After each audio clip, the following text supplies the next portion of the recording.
ಎಲ್ಲಿಯೂ ಸಲ್ಲದವನು ನ್ಯಾಯಾಲಯದಲ್ಲಿ ಸಲ್ಲುವನಯ್ಯ ಅಂತ. ಇದಾದ್ಮೇಲೆ ಯಾವ್ದಾದ್ರು ಕೇಸ್ ರಿಜಿಸ್ಟರ್ ಆಗಿದ್ಯಾ? ಅಷ್ಟೇ ಬಿಡಿ, ಬರ್ಕೊಳ್ಳಿ.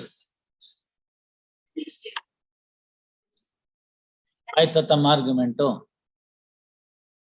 ತಮ್ಮ ಹೆಸರು ಪೂಜಾ ಅಲ್ಲ? ಪೂಜಾ ಮೇಡಮ್ ಅವರೇ, what is the scope of 439(2)? Is it an appeal or a bail order or a power of the court to cancel the bail already granted? You should tell me, no? You have filed the 439(2).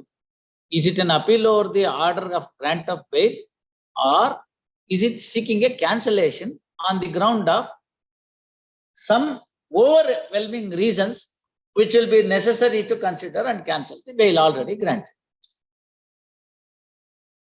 ಇದರಲ್ಲೂ ಎರಡು ಭಾಗ ಇದೆ. 439(2) concurrent power ಇದ್ದಾಗ ಯಾವ ಕೋರ್ಟ್ನವ್ರು bale ಕೊಟ್ಟಿರ್ತಾರೋ ಅದೇ court ನಲ್ಲಿ ಹೋಗಿ ಕೇಳೋದು ಪದ್ಧತಿ. ಯಾಕೆಂದ್ರೆ ಅವರ ಗಮನದಲ್ಲಿ ಆ ಪ್ರಕರಣದ ಎಲ್ಲ ವಿಚಾರಗಳು ಹಸಿಯಾಗಿ ಹಸರಾಗಿ ಇರುತ್ತದೆ ಅಂತ ಉದ್ದೇಶ. Not that the higher court should not do it behind the concurrent power. Secondly, ಈ ಎರಡನೇ ಸತಿ ಅವ್ರು ಬೇಲ್ ಕೊಟ್ಟಾಗ ಪೆರೇರಾ ಅವರು ಮುಂಚೆ ಅವರೇ ರಿಜೆಕ್ಟ್ ಮಾಡಿ ನಂತರ ಬೇಲ್ ಕೊಟ್ಟಾಗ, ಅದಾದ ನಂತರ ಇನ್ಯಾವುದೋ ಇದೇ ತರಹ ಕೃತ್ಯಗಳನ್ನ ಮಾಡಬಾರದು ಅಂತ ಒಂದು ಕಂಡೀಷನ್ ಹಾಕಿದ್ದಾರೆ.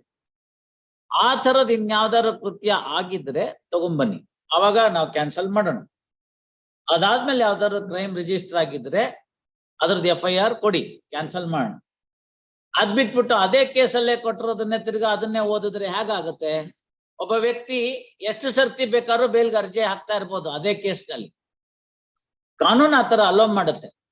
ಕೊಡೋದು ಬಿಡೋದು ಅವರ ಆ ನ್ಯಾಯಾಲಯದ ಪರಿವ್ಯಾಪ್ತಿಗೆ ಬಿಟ್ಟಿದ್ದು. ಗೊತ್ತಾಯ್ತಲ್ಲ? ಅವ್ರು ಕೊಡ್ಬೋದು, ಕೊಡದಲ್ನೇನು ಇರ್ಬೋದು.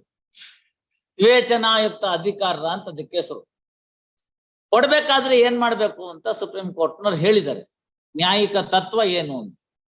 ಆ ತತ್ವದ ಅನ್ವಯ ಆ ಪ್ರಕರಣದಲ್ಲಿ ಈ ಹಿಂದೆ ಜಾಮೀನನ್ನು ಕೋರಿ ಅದು ವಜಾಗೊಂಡಾಗ ಇದ್ದ ಕಾರಣಗಳಿಗೂ ಈಗ ಜಾಮೀನು ಕೇಳುವಾಗ ಆಗಿರ್ತಕ್ಕಂಥ ವಸ್ತುಸ್ಥಿತಿಯ ಬದಲಾವಣೆಗೂ ಏನ್ ವ್ಯತ್ಯಾಸ ಉಂಟಾಗಿದೆ ಅಂತ ನೋಡ್ಬೇಕು.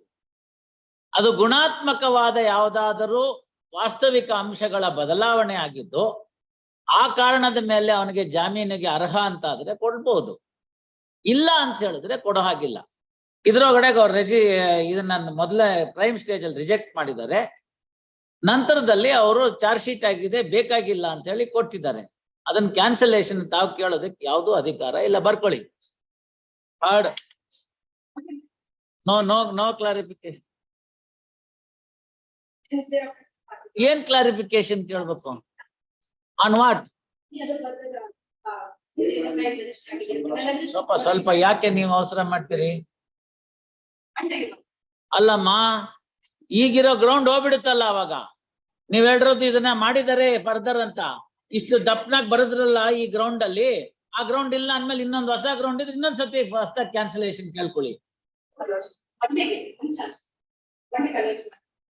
ಕನ್ವಿನ್ಸ್ ಆಗೋ ಪ್ರಶ್ನೆನೇ ಇಲ್ಲ.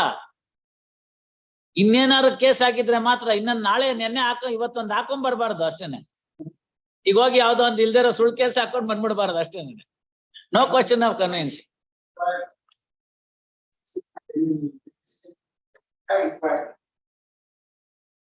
ಆಂಟಿಸಿಡೆಂಟ್ ಅಲ್ಲ, ಸಬ್ಸಿಕ್ವೆಂಟ್ ಫೈಲಿಂಗ್. ಆಂಟಿಸಿಡೆಂಟ್ ಅಂದ್ರೆ ಯಾವಾಗ್ಲೂ ಹಳೇದೇನೆ.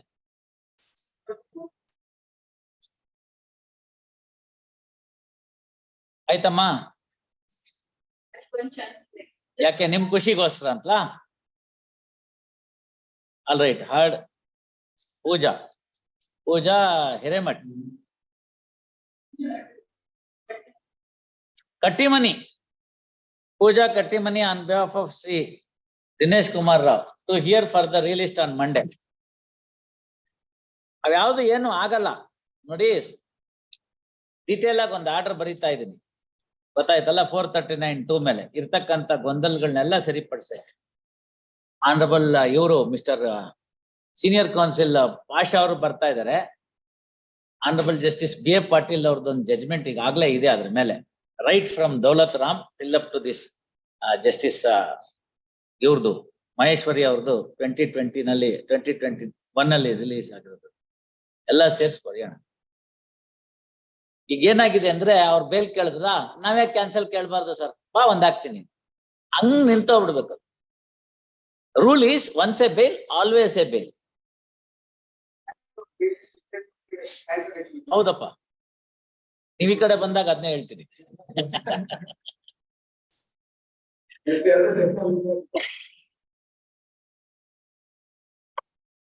Will write a detail judge. ಅದು ಇದೆ, PMLA ನಲ್ಲೂ ಮಾಡ್ತಾ ಇದೀವಿ. ಅದ್ರೊಳಗಡೆನೂ SPP, ಸೀನಿಯರ್ ಕೌನ್ಸಿಲ್ ಎಲ್ಲ ಇದಾರೆ, ಅದನ್ನು ಮಾಡ. ಸಿ 439(2) ಆಗ್ಲಿ ಅಥವಾ ಸಪೋರ್ಟಿಂಗ್ ದಿ ಪ್ರಾಸಿಕ್ಯೂಷನ್ ಆಗ್ಲಿ, ಇವೆಲ್ಲ ಸ್ಪೇರಿಂಗ್ಲಿ ಟು ಬಿ ಯೂಸ್ಡ್. ದಿನ ಮೈಸೂರ್ ಪಾಕ್ ಮಾಡ್ಕೊಂಡು ತಿನ್ಬಿಟ್ರೆ ಮೈಸೂರ್ ಪಾಕಿಂದ ವ್ಯಾಲ್ಯೂ ಹೋಗ್ಬಿಡುತ್ತೆ. ಯಾವತ್ತಾರು ಒಂದ್ ದಿವ್ಸಕ್ಕೆ ಅವತ್ತು ದಿವ್ಸಕ್ಕೆ ತಿನ್ಬೇಕು, ಅವಾಗ ಚೆನ್ನಾಗಿರುತ್ತೆ ಅದ್ರದ್ದು ರುಚಿ. ಗೊತ್ತಾಯ್ತಲ್ಲ? Cancellation of the bail is a serious order and it should not be used just like that. There must be a overwhelming ಅಂತ ಆನರಬಲ್ ಜಸ್ಟಿಸ್ ಮಹೇಶ್ವರಿ ಅವರು ಲೇಟೆಸ್ಟ್ 2022 ಜಜ್ಮೆಂಟ್ ನಲ್ಲಿ ಅದೇ ಹೇಳಿರೋದು. There must be a overwhelming reason for cancellation of the bail ಅಂತ. Overwhelming ಅಂದ್ರೆ ಏನಿರ್ಬೇಕು? ಸಾಮಾನ್ಯಕ್ಕಿಂತ ಹೆಚ್ಚಿನದಾಗಿರ್ಬೇಕು. ಇವನನ್ನ ತಿರ್ಗಾ ಸಮಾಜದಲ್ಲಿ ಇಟ್ರೆ ಇವನ ಸಮಾಜ ಕಂಟಕ ಅನ್ನಿಸ್ಕೋಬೇಕು. ಆಯ್ತು, ಅವ್ನು ರೌಡಿ ಶೀಟರು, ಎಕ್ಸ್ಟರ್ನ್ಮೆಂಟ್ ಆರ್ಡರ್ ಮಾಡಿದರೆ ಓಡಿಸ್ತಾರೆ. ಗೊತ್ತಾಯ್ತಲ್ಲ? ಗಡಿಪಾರ್ ಮಾಡಿದ್ರೆ ಓಡಿಸ್ತಾರೆ. ಏನ್ ಮಾಡಕ್ಕಾಗತ್ತೆ? ಒಂದ್ 6 ತಿಂಗಳು ವರ್ಷ ಡೇಟ್ ಕೊಟ್ಟಿರ್ತಾರ, ಅವ್ನು ಹೋಗಿರ್ತಾನೆ ಹೊರಗಡೆಗೆ. ಹಿಂದಿನ ಕಾಲದ ತರ ಅಲ್ವಲ್ಲ ಗಡಿಪಾರು ಅಂದ್ರೆ. ಅದು ಒಂದು ತಾಪತ್ರಯ ಇದೆ. ನೀವು ಅವ್ರನ್ನ ದಕ್ಷಿಣ ಕನ್ನಡದಿಂದ ಬಿಟ್ಟು ನನ್ನ ಕಡೆಗೆ ಹೋಗು ಅಂತ ಹೇಳ್ತೀರಿ. ಎಲ್ಲಿಗೆ ಹೋಗ್ಬೇಕು ಅವನು? ಹೇಳಿ, ಎಲ್ಲಿಗೆ ಹೋಗ್ಬೇಕು ಅಂತ? ಮಾಡ್ರಲ್ಲಿ ಎಲ್ಲಿಗೆ ಹೋಗ್ಬೇಕು ಅಂತ ಹಾಕಿದಾರ ಅವರು.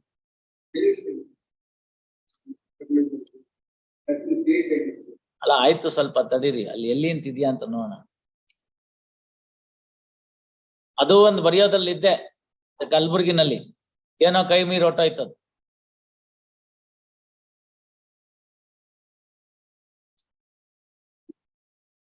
ಎಲ್ಲಿ ಅಂತ ಇಲ್ದೇ ಇದ್ರೆ ಆಡ್ರೆ ಎಕ್ಕುಟ್ ಹೋಯ್ತು ಅಂತ. ಗೊತ್ತಾಯ್ತಲ್ಲ? ಯಾಕೆ ಅಂತ ಹೇಳಿದ್ರೆ ಬಸವಣ್ಣವ್ರ ವಚನ, ಇಲ್ಲಿ ಸಲ್ಲದವನು ಅಲ್ಲಿಯೂ ಸಲ್ಲನಯ್ಯ ಅಂತ. ಹೌದು ತಾನೆ? ಹೌದು ತಾನೆ? ಎಲ್ಲಿಯೂ ಸಲ್ಲದವನು ನ್ಯಾಯಾಲಯದಲ್ಲಿ ಸಲ್ಲುವನಯ್ಯ ಅಂತ.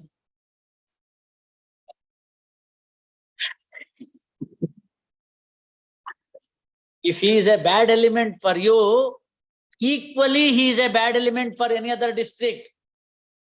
ಗೊತ್ತಾಯ್ತಲ್ಲ? ಹಿಂದಿನ ಕಾಲದಲ್ಲಿ ಹಂಗಿರ್ಲಿಲ್ಲ. ಗಡಿಪಾರು ಅಂತ ಮಾಡುವಾಗ ಅವ್ರನ್ನ ಕರ್ಕೊಂಡೋಗಿ ನೀರು ನೆರಳು ಇಲ್ದಿರೋ ಜಾಗಕ್ಕೆ, ಅನ್ನ ಗಿನ್ನ ಸಿಗದಿರೋ ಜಾಗಕ್ಕೆ ಹಾಕ್ಬಿಟ್ರೆ ಅವನು ರಿಫಾರ್ಮ್ ಆಗ್ತಾನೆ ಅಂತ. ವಾಪಸ್ ಬಂದು ನನ್ನನ್ನೇ ಕಾಪಾಡ್ಕೊಳ್ಳಿ, ನನ್ನನ್ನು ಸೇರಿಸ್ಕೊಳ್ಳಿ ಅಂತ. ಈಗ ಅಂಡಮಾನ್ಗೆ ಹೋದ್ರು ಇಂಟರ್ನೆಟ್ ಬರುವಾಗ, ಮೊಬೈಲ್ ಇರುವಾಗ, ಆಪ್ಗಳಿರುವಾಗ ಅವನು ಯಾಕೆ ಖುಷಿಯಾಗಿರ್ತಾನೆ? ಒಳ್ಳೇದಾಯ್ತು. ಅದ್ಯಾವ್ದು ಅಡ್ವರ್ಟೈಸ್ಮೆಂಟ್ ಬರುತ್ತೆ ನೋಡಿಲ್ವಾ? ಕಾಡಲ್ಲಿ ಸಿಕ್ಕಾಕೊಂಡ್ಬಿಟ್ಟಾಗ ಕಪಿಗಳು, ಗೊರಿಲ್ಲಾಗಳು ಎಲ್ಲ ಹಿಡ್ಕೊಂಡ್ಬಿಡುತ್ತೆ, ಕಾರ್ ಬರುತ್ತೆ, ಅವರೆಲ್ಲ ಹಿಂಗ್ ಅನ್ಬಿಡ್ತಾರೆ, ಬಾಳೆಹಣ್ಣು ಎಲ್ಲ ಬಂದ್ಬಿಡುತ್ತೆ, ಮಾಸ್ಟರ್ ಕಾರ್ಡ್, ವೀಸಾ ಕಾರ್ಡ್ ಅಂತ. You have not seen that. You should see that. So world has become small. World has become accessible. ಎಲ್ಲಿಗೆ ಬೇಕಾದ್ರೆ ಏನ್ ಬೇಕಾದ್ರೆ ತಲುಪಿಸ್ತಾರೆ ಅಂತ. ಹಂಗಿದ್ಮೇಲೆ ಗಡಿಪಾರು ಅನ್ನೋದು ಹೊರಟೋಗಿದೆ. ಸುಪ್ರೀಂ ಕೋರ್ಟ್ನವರು ಗೈಡ್ಲೈನ್ಸ್ ಕೊಟ್ಟಿದ್ದಾರೆ. ನಾನೇ ಬರಿಬೇಕು ಅಂತಿದ್ದೆ ಕಲಬುರ್ಗಿನಲ್ಲಿ, ಅದಾಗ್ಲಿಲ್ಲ. ಗಡಿಪಾರು ಆದೇಶ ಅನ್ನೋದು ಈಗಿನ ಕಾಲಕ್ಕೆ ಅಪ್ರಸ್ತುತ. ನನ್ನನ್ನ ವೈಯಕ್ತಿಕವಾಗಿ ಕೇಳೋದಾದ್ರೆ, ಅಗೇನ್ ಡೋಂಟ್ ಕೋಟ್ ಮೀ, ವೈಯಕ್ತಿಕವಾಗಿ ಕೇಳೋದಾದ್ರೆ. ಆದ್ರೆ ಲೀಗಲ್ ನಾರ್ಮ್ಸ್ ಪ್ರಕಾರ ಕೆಲವಿದೆ ರಿಕ್ವೈರ್ಮೆಂಟ್.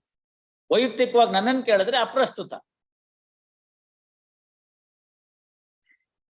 ಡೆವಲಪ್ಡ್ ದಿ ಕಂಟ್ರಿ ಅಂತ ನೀವು ಕರಿತಿರುವಾಗ ಅಥವಾ ಡೆವಲಪಿಂಗ್ ಕಂಟ್ರಿ ಅಂತ ಇರುವಾಗ, ಎಲ್ಲ ಇರುವಾಗ ಇಲ್ಲಿ ಬದಲು ಅಲ್ಲಾಗ್ತೀನಿ ಅಂದ್ರೆ ನಾನು ಆರಾಮಾಗಿರ್ತಾನ. ನನಗೆ ಅವನು ದುಷ್ಟಕೂಟದಲ್ಲಿ ಸಿಕ್ಕಾಕೊಂಡಿದ್ದಾನೆ, ತೊಂದರೆ ಮಾಡ್ತಾನೆ ಅಂತ ಆದ್ರೆ ಪಕ್ಕ ಜಿಲ್ಲೆಗೂ ಮಾಡ್ತಾನೆ. ಅಲ್ಲಿ in consultation with the district magistrate of that particular place ಅಂತಿದೆ, ಅವನ್ನ ಅಕ್ಸೆಪ್ಟ್ ಮಾಡ್ಕೊಳ್ಳೋರು ಒಬ್ರು ಇರ್ಬೇಕು. ಇಲ್ಲಿ ಕಳಿಸಿ ನಾವು ರಿಪೇರಿ ಮಾಡಿ ಕಳಿಸ್ತೀವಿ ಅಂತ, ನಮ್ಮ ಹತ್ರ ಕಳಿಸಿ ನಾವು ರಿಪೇರಿ ಮಾಡಿ ಕಳಿಸ್ತೀವಿ ಅಂತ. ಕನ್ನಡದಲ್ಲಿ ಒಂದು ಗಾದೆ ಇದೆ, ಸಭ್ಯರ ಬಳಿ ಇರಲು ಅಯೋಗ್ಯ ನೀನು, ನಡೆ ಹೆಡ್ ಮಾಸ್ಟರ್ ಬಳಿಗೆ ಅಂತ. ನಿಧಾನಕ್ಕೆ ಯೋಚನೆ ಮಾಡ್ಕೊಂಬಂದ್ ಸೋಮವಾರ ಹೇಳಿ ಏನಾದ್ರ ಅರ್ಥ ಅಂತ.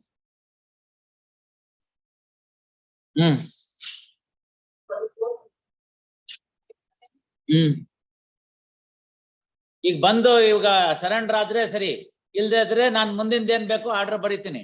I will direct the US people to arrest you and then deport you.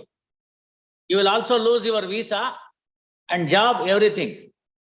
When do you come back? Tell me tomorrow, day after, next week, and then comply with this order. Otherwise, I am going to pass an order stating that you are playing with the Indian courts, sitting in America, and we are not helpless in meeting out such circumstances. Tell me when he will come. Call him and then let me know. Call him, then I will pass orders. Barkoma, don't connect. Don't worry, I will pass orders straight away. I don't even. ಏನಾಯ್ತದಕ್ಕೆ ನೀವು ಬರ್ಲೇಬೇಡಿ, ನಾವು ಹಂಗೆ order ಮಾಡ್ತೀವಿ. This order is obtained suppressing the material fact ಅಂತ ಅಂದ್ಬಿಟ್ಟು it's a fraud. No, let your senior come. Let your senior come after he comes before the court. Let us see. Don't threaten all these things. Senior will come and all. What will happen if senior comes? Then why are you saying that senior will come? In ಎದುರಿಸ್ತೀರೇನು ಕೋರ್ಟ್ಗೆ? ಮತ್ತೆ ಬಿಟ್ಬಿಡಿ, ನಿಮ್ ನೋಟಿಸೇ ಬೇಡ, ನಾನು ಹಂಗೆ order ಮಾಡ್ತೀನಿ. The order obtained is fraud, playing fraud.